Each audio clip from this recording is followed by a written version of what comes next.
The Monty and the Pharaoh Show is brought to you by... Because wine is your second favorite four-letter word. California wine, New York attitude. Good fucking wine. Yeah.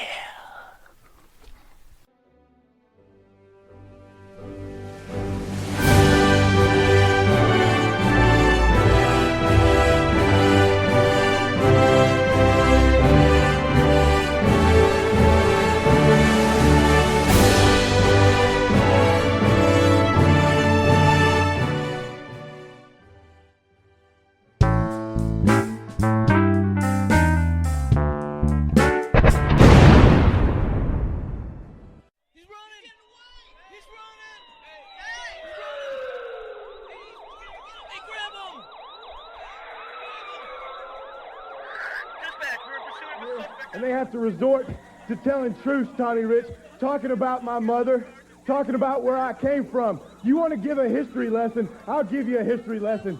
Kelly Wolf, Wolfie D, he's all the same person. When you talk about Kelly Wolf's mother, you're talking about Wolfie D. And here we go, the original white boy that came out sagging, not bragging, don't be hating, cause I'm spitting the truth, still livin' in color, from rush your mother, utilize a hubcap, unlike any other. Back in the day, I was NOD, and I was P to the G, plus the 1 and the 3, in case you forgot, they call me Wolfie D, been cloned and copied so many times, cotton suckers taking credit for what is mine.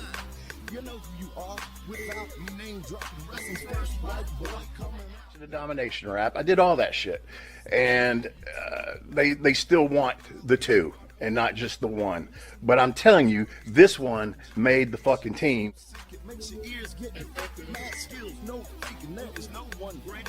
Cause I'm bringing more force than Obi-Wan or later. Not here to play games, so you better beware. You don't like me, so what? I really don't care. All right, welcome. Wednesdays with Wolfie D once again. Merry Christmas, everybody. I hope your holidays are great. I hope your Thanksgiving was good. I know I've skipped over that, but want to say happy holidays. The new year will be coming soon, and I hope 2022 is going to be really good for Wednesdays with Wolfie D, and also Live and in Color with Wolfie D. On any podcast that you listen to. That one's 12 at noon. Of course, this one Wednesday at 10 p.m. Although you can listen at any time. So the other day, Monty sent me a text and said, "Did you hear what Savio said about you?" And I said, "No." And Savio had been on the Live and in Color show, a few weeks back, I guess it was. And so we had a good conversation. So he brought up a story about me in Puerto Rico that Monty and them did not know. Fact of the matter, Savio, he had heard, because when he came back, he just heard that, man, this American kid icy hot this guy in the eyes, beat him up and left. But I figured, seeing that, and I could talk about, because let me tell you something, folks, it's really not that easy to sit here and talk to yourself for an hour once a week and make it the least bit entertaining. So this gave me a little bit of something to talk about. I figure I'll tell that story, but also just tell our whole little how I got to Puerto Rico and all that. So let's go to Puerto Rico. So it was November of 1994. Dutch Mantel, who was the booker, now they call it writer for those of you that don't know what the booker is. So Dutch calls us up and he says, "Hey, you guys want to come to Puerto Rico?" Well, as you know, we were in USWA, getting a little run there, but we kind of felt like we needed a break. Of course, I don't think Randy was too fond on that.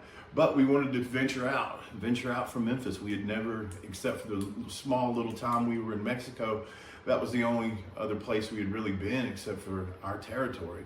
So, going to Puerto Rico, now, you got to remember, this, like I said, this was 94, and I think it was 88 that Bruiser Brody was stabbed in the dressing room, and the invader was the one that killed him and got away with it. So there was all these, you figure, and I'm 20 years old at the time, and you hear these stories of guys going, man, be careful down there, be careful down there.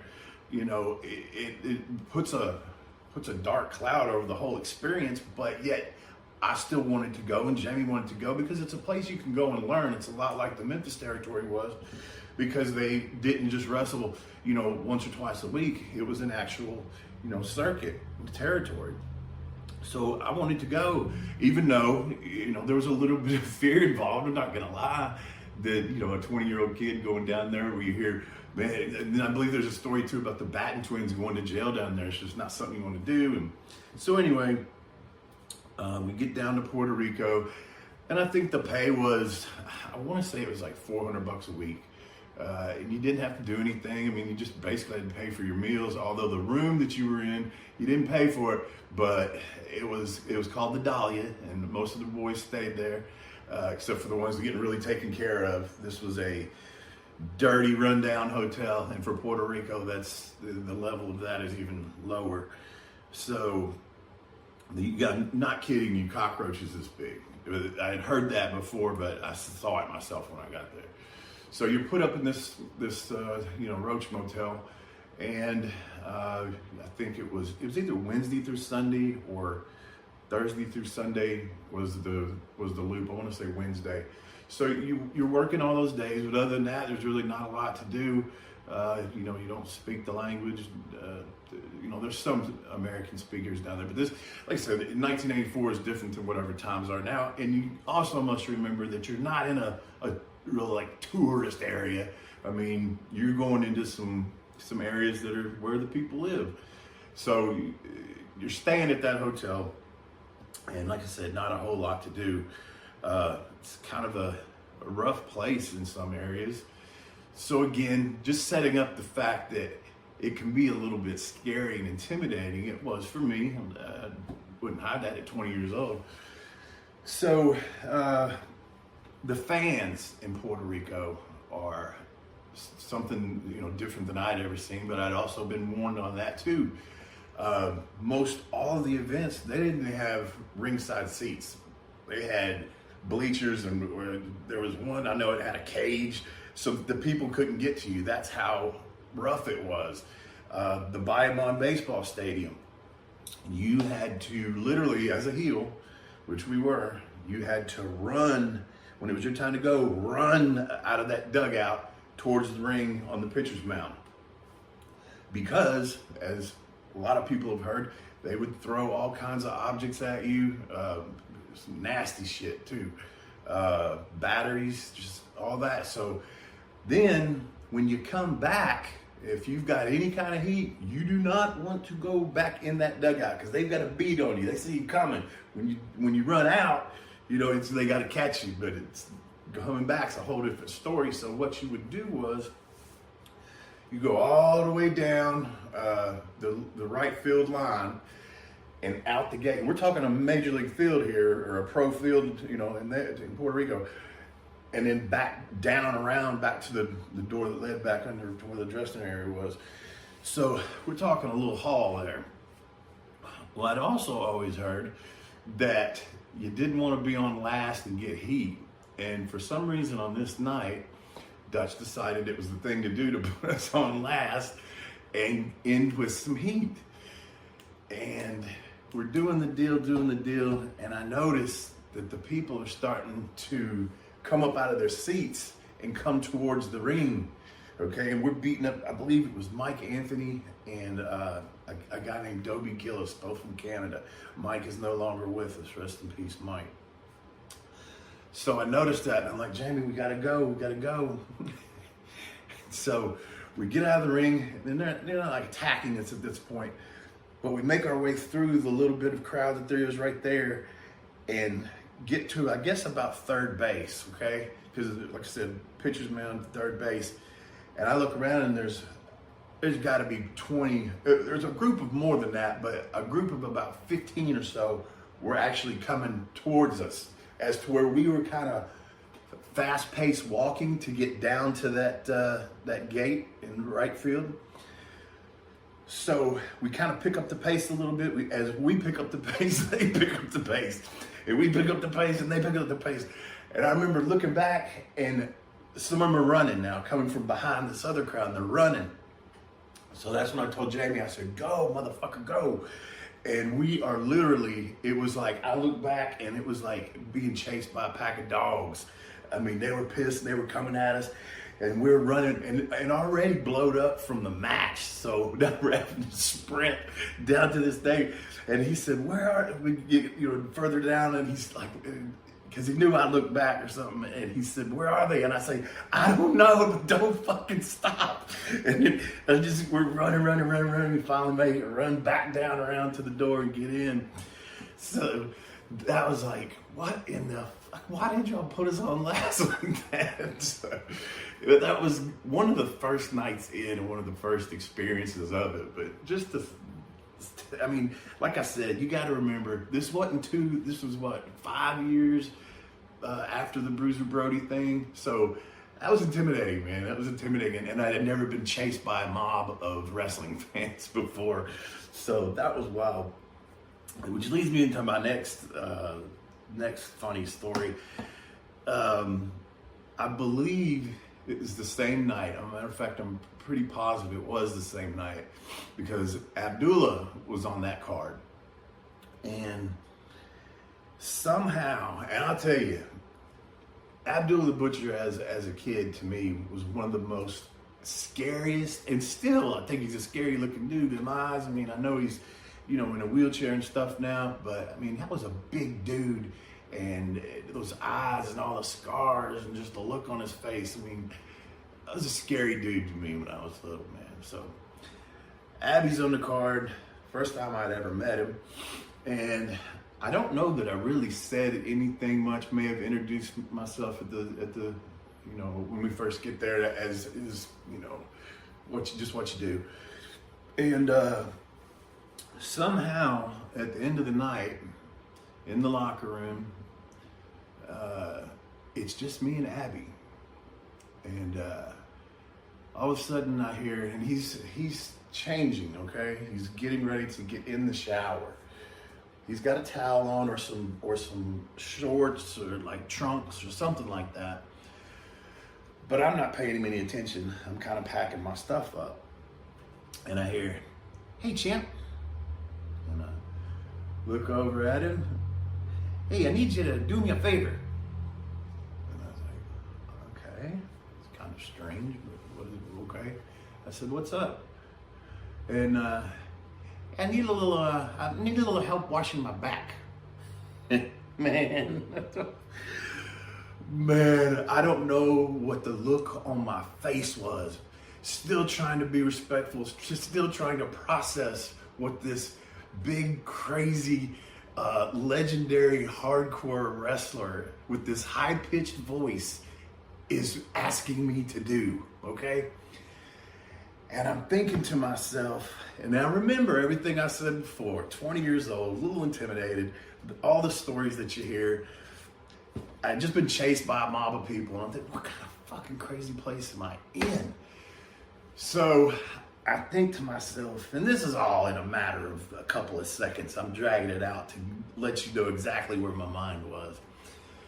But I'm thinking, okay, if I say no, is he gonna flip out on me? Or, this is Abdullah the Butcher, I don't know this dude.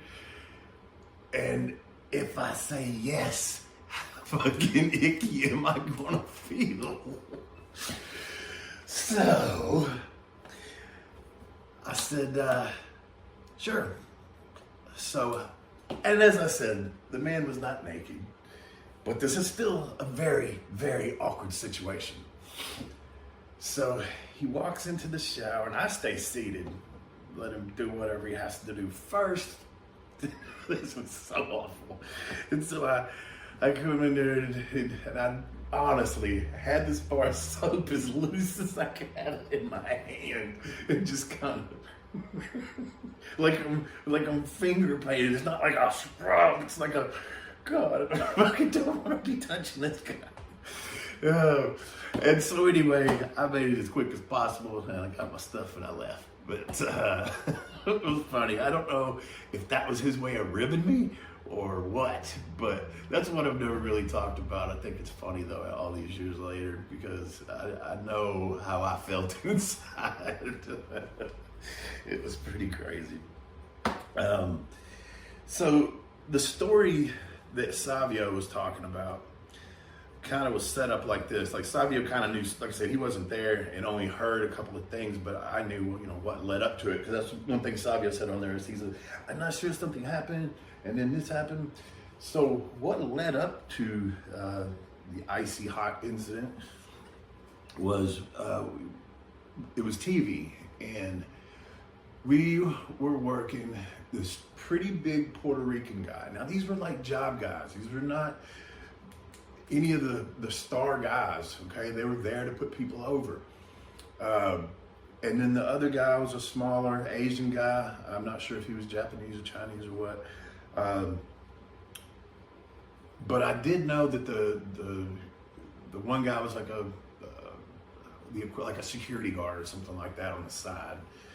And so Dutch comes to us and he says, I don't want you to give these guys nothing. He said, nothing. Don't give them nothing.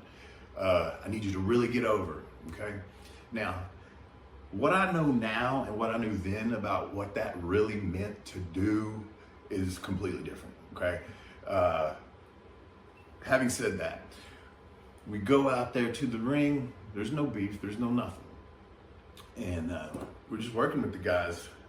And we were not as aggressive as we should have been. And there was a spot or something where I gave him my arm and he just started kicking me. And I sold for him. And I think even maybe took another bump here or there. Anyway, the Asian guy comes in and we wrap it up, doing stuff to him. And I don't think we gave him anything. Boom, 1, 2, 3. Come back to the dressing room. Now, then, and in that building, the heels were on one side, the babyface were another. You did not see each other until you got in the ring. So we come back to the heel dressing room, and Dutch lights into me like I done stole something from him.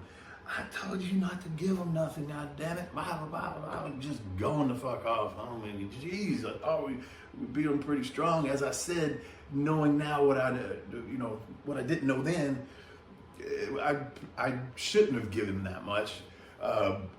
But I guess breaking in, I was always kind of taught, hey, if you just beat somebody, not give them much, who did you beat type stuff. That's why they quit doing squash matches like on WCW and WWF back in the day.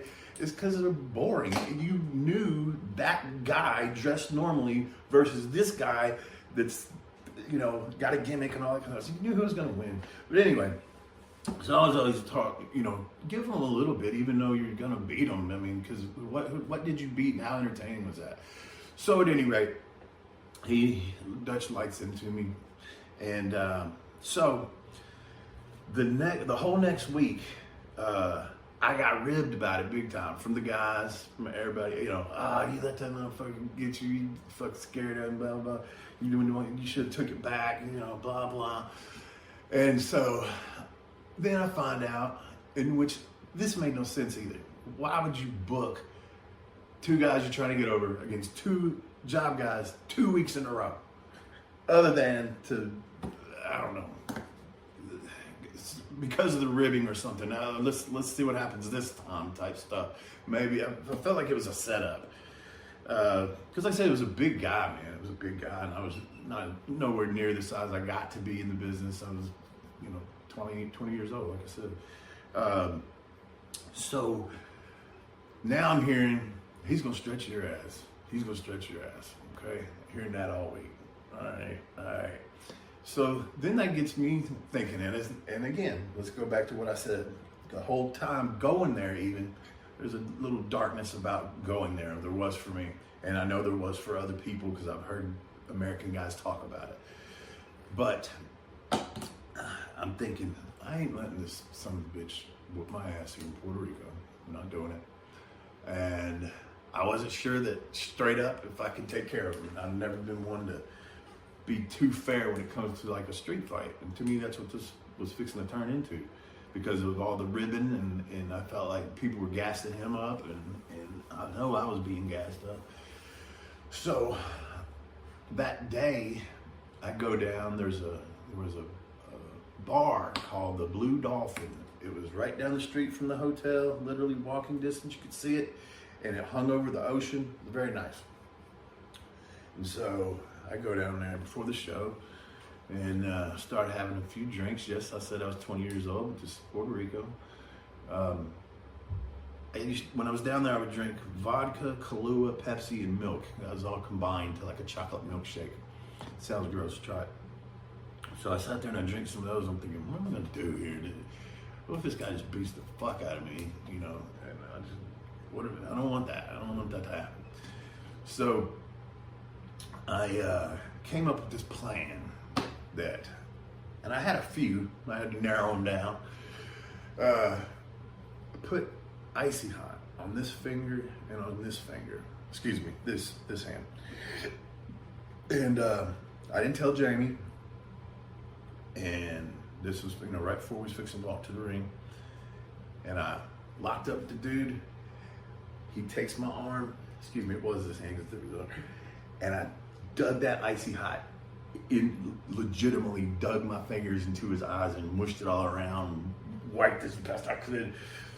And obviously this guy can't see anything. And bam, bam, I started hitting him. A couple of times, I admitted, I was down there drinking. I think I swung one big time, lost my balance, fell down, but he still couldn't see. Go pow. So he was bloodied up good. Now he did, when I slipped that time and went down, he was able to feel me and put me in the corner, okay? And Jamie came over and started hitting him in the side with the ridge of the hubcap, not the flat part, the ridge, started hitting.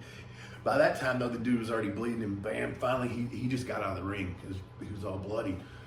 And man, I just remember being like so hyped. I told you there was like that place with the cage, and this was one of them. So I took the hubcap and threw it like a frisbee at the fans and everything. I mean, it was just pandemonium, like, because the people know when something like that has gone crazy or whatever. So the people were just lit. This dude was pissed that he's walking back to the back. We get back to the back. Of course, Dutch is on me again, and a couple of the Puerto Rican guys, amigo, you put the big A in his eyes. You cheat, man. You cheat. And then they were pissed at me. So that was the outcome part of it that I never thought of. The young man in me didn't think of that part of how reckless that was. Because like I said, I didn't tell Jamie what I was going to do. So the next thing you know, we look out of the dressing room and there's about, just spread around the arena, I guess it had to be 15 cops. We're talking the clear shields, the helmets, and they're all just kind of spread out standing around. So we're like, what the fuck? And I said earlier, the guy was like a security guard, rent-a-cop, whatever you want to call it. And so we thought, this son of a bitch, these are his fucking buddies, and they're here to get us. And I'll never forget Jamie being in the stall in the locker room with his feet pulled up so that you couldn't see his feet under there. And he's hollering, I ain't going, Wolfie, I ain't going. And there was like a window up above there that he was contemplating trying to crawl out. So what we eventually find out, this is still before we leave the arena, they're there to get us out of there and safely back to our hotel, or at least just get us safely off the property. Because what had happened is the guy that I did this to went back to the dressing room, got in his bag, pulled out a gun, and said, I killed the Wolfie. So he was going to shoot me. So those police officers were there to get us out, to protect me, mainly. I don't know how much danger Jamie was in. I'm sure they wouldn't have discriminated, but or he wouldn't have discriminated. So we get to the hotel, and we go to bed. And first thing in the morning, I'll never forget this, is I go out right outside the hotel, there was a payphone, and it was raining. And I'm standing in the rain, and I called up Dutch, and I said, Dutch, man, what should I do? And he said, well, Wolfie, you cheated and did that, and I don't know if cheated was the word, but you put icy hot in the guy's eyes, man. I don't got your back on this. And I said, all right. Went straight to the airport and flew home to Tennessee. So the after story of all that is that this guy went and showed his dad, who was some maybe military or just macho guy or something, and they came looking for me that day, but I had already made it to the airport and was gone. Now, some of the guys said they were going to beat me up. I've heard some say they was going to kill me, but that's what Savio was hearing when he came back, that, you know, I did that and booked. So he didn't know the whole story, so I figured I would give it, because it's a crazy story, and looking back on it, because I know Dutch obviously wasn't happy about it, kind of made him look bad, I'd say, bringing us in and then that happening. But as I said, as a young kid, I made a mistake, because like I said, it was reckless. It was reckless on my part, my safety, my partner's safety, the way they viewed maybe Dutch even. And I would have loved to. I loved wrestling in Puerto Rico. It was fun, and I would have loved to have stayed longer. So, you know, as a 48-year-old man now, I can look back on it and say that was extremely reckless of me to do something like that. But at the same time, a little bit of fear was there, and just being young and being PG-13. I don't know. We did some crazy stuff sometimes. And luckily, I got out of there before I was found. But we're gonna come back. I got another segment for you. Do you treat your dog as part of the family? Well, so do we. So why not celebrate your pup's birthday with the ultimate party box? Check us out on Instagram, Twitter, and Facebook at Party Pup Info, and let us make your pup's party or any celebration perfection. You need a body shop? You need engine repair?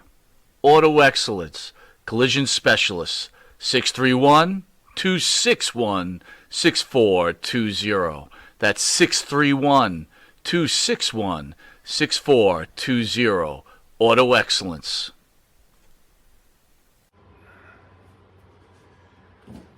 Okay, we're back.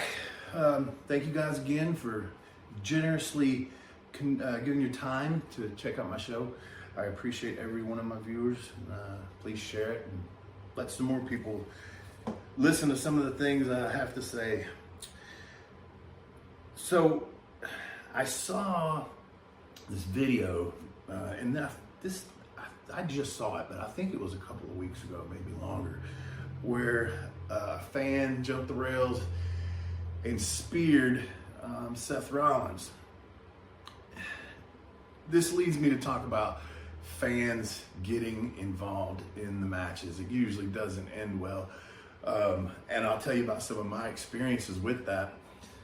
And the differences, I think, between now and if that would have happened 20 years ago, 25, 30 years ago, that guy would have got his face smashed in. And not taking anything away from Seth at all. This is not about that. This is about the times now and the type of heat you can get, as opposed to, I heard Bully Ray said something about no heels got the balls to get the real heat that used to be able to get. I don't think it's able to be that way anymore. And I tell you why I say that is because, there used to be that question of whether it was 100% real or not. Now, obviously, no. Everybody is told, and the way things are done now, it's just not even trying to make anyone believe anything. So I can't make you mad at me if you know that I'm trying to make you mad. If I'm just playing a character and trying to be mean, say good stuff, as opposed to the type of heat that a guy had back in the day when it was legitimate. The people hated that person, that guy. They didn't like him. And heels now, you just can't get that kind of heat. They know you can't even, used to, if most of the time now, if a fan was up on the the gate and you drew back at him, they'd sell it. They wasn't sure if he was going to hit him or not. Nowadays, they know you're not going to touch them because they'll get sued. So my point in that was, so this guy, I don't think jumped in there with the intent of, I can't stand this Seth Rollins guy and I want to help that dude that he just beat, and boom. It's more these days, it was probably a dare. And I don't know this guy, I don't know all the circumstances around it, but to me it seems like with it being so much entertainment now and there's not the legit heat that you could get back in the day, they're jumping on you more as like the streaker jumping on the football field. They're jumping on you as, like I said, a dare to their buddies. It's not that I want to kill this son of a bitch heat. I just don't think that you can do that anymore. I just don't. I mean, I know there's some cuckoos out there that, legitimately, even you could tell them 1,000 times, hey, this is work, and, they'd still hate the person or, just mentally unstable usually. But that type of heat is just non-existent anymore. I don't think it's possible, but that's my opinion. But as far as my experiences with fans jumping in the ring, it was fair game. If they come in to blast them and they cross that line, it's jumping in the war zone, like they say. Not today, where Seth couldn't. I don't think if Seth would have gotten up after security grabbed him and started putting the boots to him, I think there was potential for lawsuit, because that's how today is. Even though this guy crossed the line, did something wrong, it would have been like police brutality. Oh, Seth didn't have to do that. He was restrained, as to where back in the day, nobody would have given a shit. So first time it happens to me, and every one of these instances, I think, there was no security. It was you gotta remember, in the South too, it's a different fan in the South. This first time, Blytheville, Arkansas. And I think it was an Eddie Marlin show, or it could have been a Buddy Wayne, but I think it was Eddie Marlin, who is Jeff Jarrett's grandfather. So I go out to work Nightmare Danny Davis with Jamie at ringside. Heel. So we're having a singles match, and Jamie's running his mouth on the floor. There's no barricade, there's no security. So Jamie's running his mouth to this guy that's in the front row with his wife, and says to the guy, "If that was my ugly old lady, I'd have left her at home." In that loud voice like he does. The whole place could hear it. I don't even think he had a mic, because it was a small venue. I think it was like an armory. And so the guy stands up out of the seat. Well, when he does that, Jamie has his back to the apron. I'm in the ring. I'm looking that way. But then Jamie jumps up on the apron with his back on the ropes, his face facing the guy, and the guy keeps coming. So when that happens, then Jamie steps into the ring.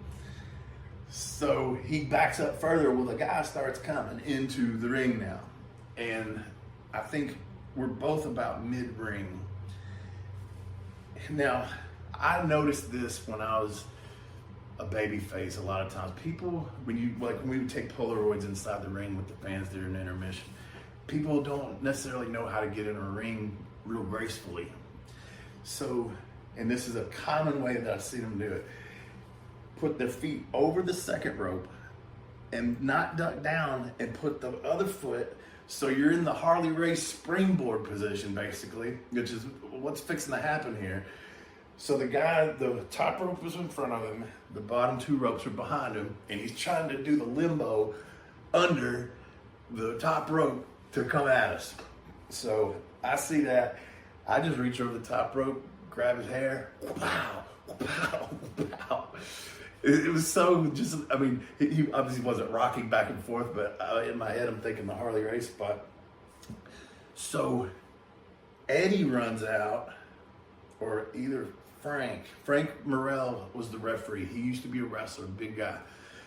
Either Frank or Eddie or both grab this guy and start taking him out. So we're looking that way. I turn around and there is this, he had to be 80 years old, couldn't have been over 5'5", you know, standing in some overalls, had his hands in his pockets now, just standing, I mean, dead center ring, just standing there looking at us. So I'm thinking, I don't have the heart to hit this man, but I have to. And I'm thinking about it, and the only thing I can think to do, I just look at him in a little bit of sympathy. You better get out of the ring. And he just stands there. Now keep in mind, as I said, these Southern folks, man, they could have had a knife on him, anything. When this kind of stuff happens, that's what goes through your mind. Okay, who's fixing to shank me? So Jamie grabs the old man by the collar and throws him on the ground. And then the best part is he starts stomping him, but he's working stomping him.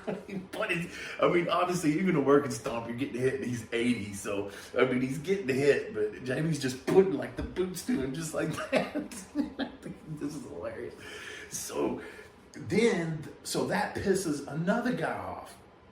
He sees us hit the old man, so he comes in. Well, Frank is back in the ring by this time, and Frank corners him, has the turnbuckles hooked, you know, and got his shoulder in his stomach area. And I seen that, and I just ran over, wham, hit him one time. Then they got him out of there. The old man got out of there. And unbelievably, we were able to finish this match. Danny was kind of playing, I got him, don't worry, I got him, don't worry, to keep more from coming in and to talk these people out. So finally he comes to me and starts taking over to get some of the heat off of me.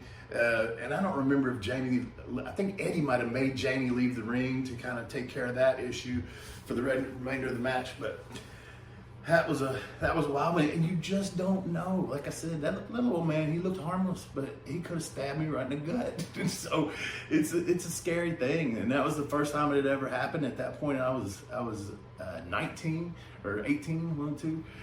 And so it's rapid stuff going through your mind. You almost don't know what to do and just react on instinct.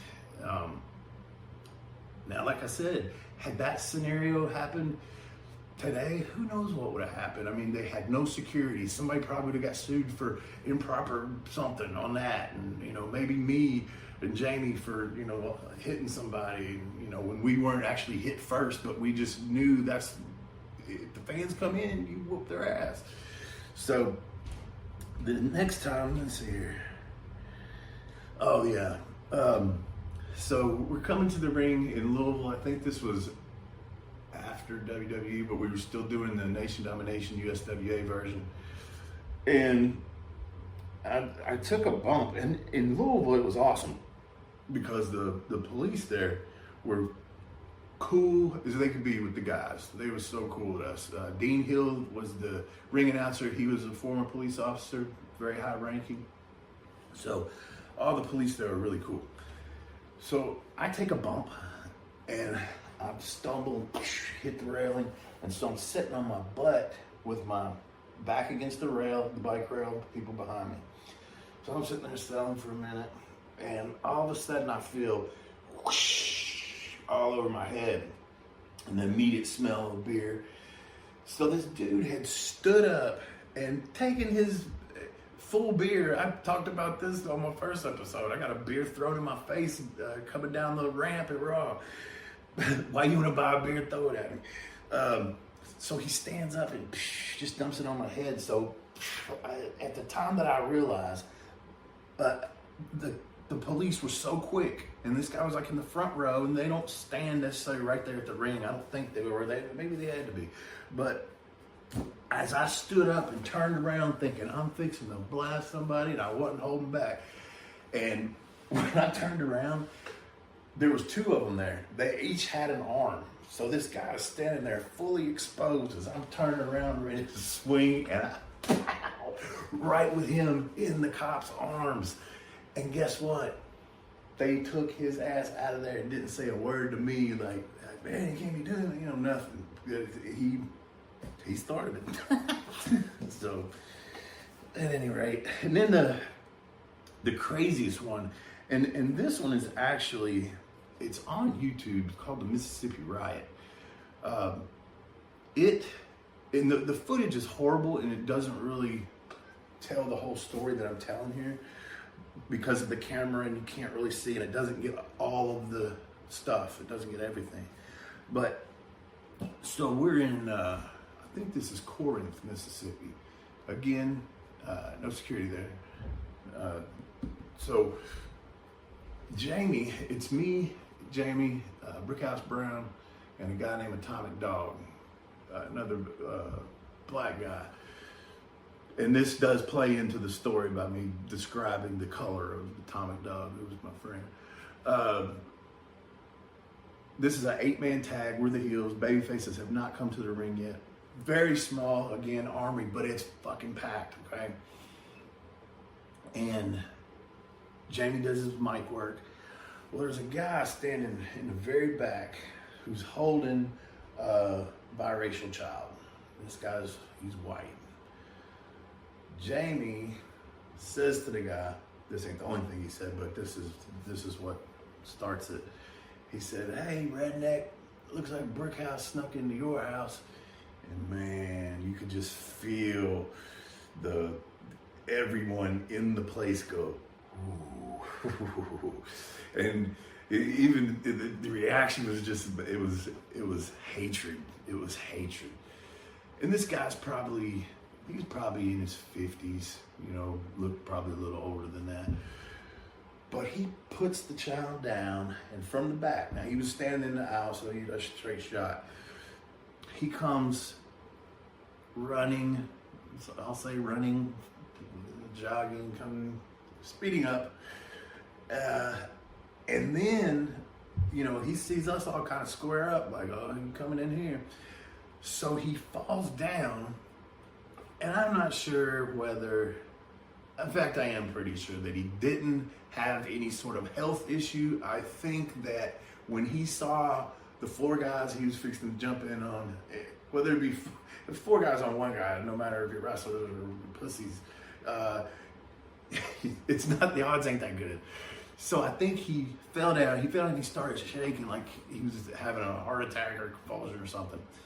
So that starts it right there. Jamie, I think, said something else like, ha, come on, man. And then all I know is then there was 1 guy in the ring and Brickhouse was on it. And it just, all of a sudden, man, it was like mayhem. It was like people were screaming out there, like, trying to get away. It was weird and scary at the same time. Because again, when you're 4 guys in the ring against a crowd of how many ever 100 there was, 200-300 probably at that place. And it's just mayhem, and all eyes are on you because you and your guy just said something really jacked up to this guy. Now he's having health issues. So I remember a big guy getting in the ring. 2 would come in, then all of a sudden this big guy gets in. And this is mayhem. It's hard to remember the sequence of events, but there's the big things that stand out. This big son of a bitch is in the ring. I turn around and see that. Because it's like this, and I see this dude, and I didn't run, but I came and I had a little distance between us, and he didn't see me. He's a big old corn-fed dude in his overalls, and I hit him in the side of the head, and he didn't really register it even. I thought, son of a bitch. And then Dog carried one of those logging chains, and he hit him in the face with it. I think somebody hit him with it. I don't know. It was so much mayhem. And like I said, even when I watch the video back, it's hard to see everything that's going on. You do see a chair. There's one point where I turn, and from the 3rd row, somebody tossed a folding chair, and it caught me right there in the mouth. I still got the scar from that, but it busted my chin open right there. And it was just total mayhem. And then I'm telling you, that's not a fun situation to be in, because again, you don't know what somebody's gonna do, man. Especially if they think, oh, these guys, you know, done turned it real against our community, you know. The big guy, he eventually rolled out of the ring. He just got out of there. I mean, his face was not the same shape it was when it came in, but nobody knocked him out, I'll tell you that. He took his shots. So eventually, the baby faces, and all this happens pretty quick, okay? I'm giving it to you in my head, in my memory. The baby faces come and start telling the people again, we got him, and grab us and start hitting us to the back. Ain't no way we're doing this match. You know, this has gotten way out of control. We got to get to the back and get out of here. So that's what happened. They nailed us. Back to the dressing room, where we stayed for quite a while till that, you know, the show was over. That was the last match, and till the people were gone, we made sure there was nobody out waiting with no guns or nothing like that. And if I recall, the police came, I'm sure. But that was a wild one. They get crazy in the South. They used to, even though down in the South, it's changed now. It's harder to get the heat that you once could get. I'm gonna talk about one. This was nobody really got involved in this one, but it was just showing the amount of heat that we could get in the South, especially if you knew what you were doing. I love that, man. I love it. Because like when we go up to ECW, you know, we do our thing with the Southern guys versus the, you know, and some of the fans really, it's a different sort of fan up there. They appreciate you and they'll boo you, but at the same time, you do something really good, they're gonna, good job. When you can't do a good job for people in the South that used to not, when that real heat was there, that real heat. So I'm working Lawler in another spot show down there. This one was super packed. It was standing room only, but again, another small venue. It was just the spot shows that we did around our major towns, okay? This one did have police presence, because they're the ones that had. So as Lawler's coming to the ring, I'm already in there, you know, I had decent heat. We didn't have any kind of angle or anything, but he's the king. And I was, you know, established heel down there. So this kid, and this is the part that I'm having trouble really remembering how this, I want to say it was, and I remember it was a brown, like a knit hat, okay? Now, whether this, because Lawler's not the type that would have come out and grabbed the boy's hat and put it on and dance with him or anything like that. So I can't remember how this boy's hat got into play. I want to say either the little kid give it to him, or I don't remember. But it was this little kid's hat, and Lawler was being kind, I think, taking it. And this boy was probably 9 years old, I'm gonna guess. Maybe 8, 9. Somewhere in that area. So Lawler tells me, you know, we started, well, whatever. He tells me to get that hat, okay? Because it was like over in his corner. And that's why I just can't remember how it came into play, but I know it belonged to the little boy. And maybe it was like a gift to his hero or something. So I get the hat, and he's telling me to smother him with it. So we work just an old, slow, Memphis, I'm hiding what I got from the referee bullshit, but the people think I am smothering him to death because I got him down. But the factor here is I've got this little boy's hat that he gave to his hero and killing him with it. This little boy, he's up on the ring, okay? All the people were, and that's why I can't remember if the cops got there later or not. I want to say there was another no security thing because people were definitely up against the ring. And I mean, and I'm working it, and I'm not giving up. You know, I'm not that heel that would have backed off from the heat. This little boy starts crying. I mean, crying tears, and it infuriates the rest of the people. It infuriates them because I'm still doing it. I'm still looking at him. making fun of him crying. Now, some people might say, especially today, always go back to that I went a little too far there. But I see kind of what Bubba's talking about. But I didn't want them to like me. I got off on the fact that they hated my guts at that moment because that was my job. That was my job, to make you hate me, not to make you like me.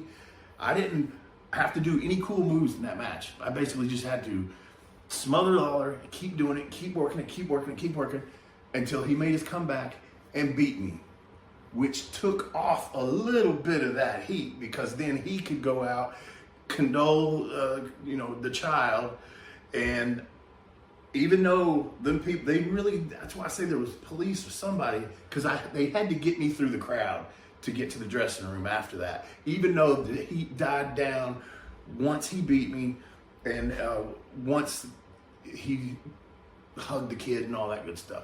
The heat died down right there, but I wasn't afraid to push it as far as I could push it. Now, had I ended up beating him, it would have been maybe a different story of how I got out of there.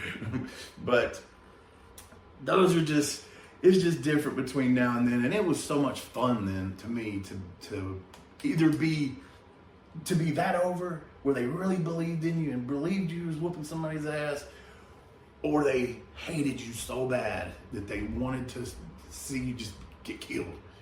That was awesome. We're going to be back. We're going to take another break, and got some more special stuff for you. Hi, it's Josh from Under the Table Hot Sauce. I'm here with my friend, the star of the show, Jimmy Farrow. Yeah, what's up, JB? Nah, nothing. It's been a hot summer, and for all your barbecue needs, you can go to UnderTheTableHotSauce.com. 13 unique flavors to choose from, created and bottled in a Long Island kitchen. UnderTheTableHotSauce.com. Let's go chow, JB. Let's do it. All the flavor, twice the burn.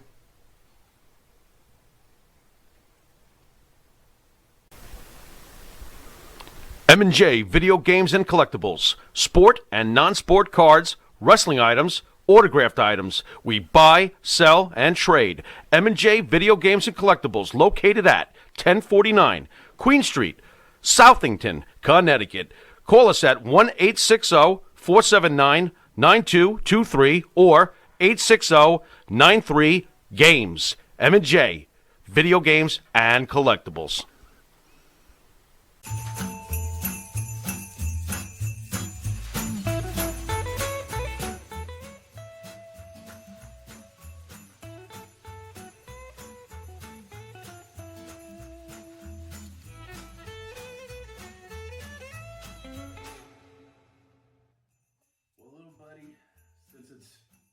Christmas time, I want to show a little love. I know we've had some issues back and forth, so I want to talk to you. But first, give me just 1 second.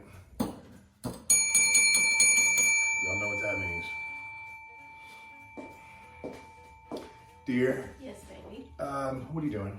Decorating the Christmas tree. Oh, that looks nice. Will you get his present for me? And we'll meet you on the couch. Can do. Present? Yeah, man. Oh, I'm not falling for this. I ain't falling for this. I seen that Bugs Bunny show with the guy that would always give the present, and then it would blow up in their face, and their hair would stand up, and their face was all black and stuff. Nope. Jamie, I am trying to show you some Christmas spirit, so just come with me, man.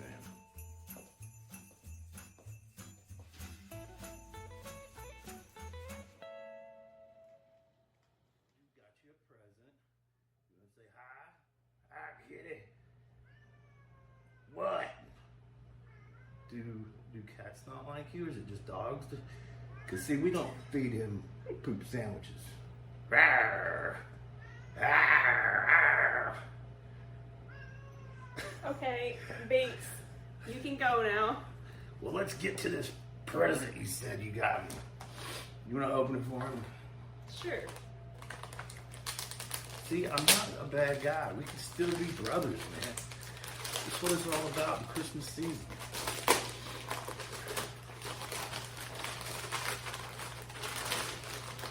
You Mr. Wrap this double take. Come on, lady.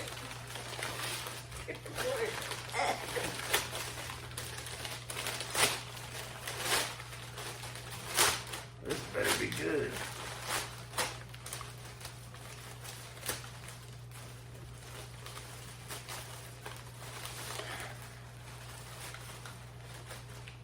Diamond Sparkle's having a little trouble there.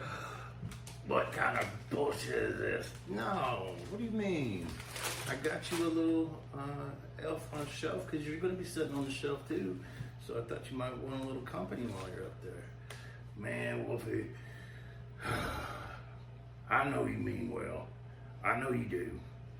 Well, you know, you should love your present first of all, but you should also love your family. You said I was your brother, man. You said I was your brother. Merry Christmas, Jeremy. Merry Christmas, Wolfie. Oh. Folks, I hope you all have a very Merry Christmas too. From me and Diamond Sparkles, we just want to say Merry Christmas and have a New Year. See ya.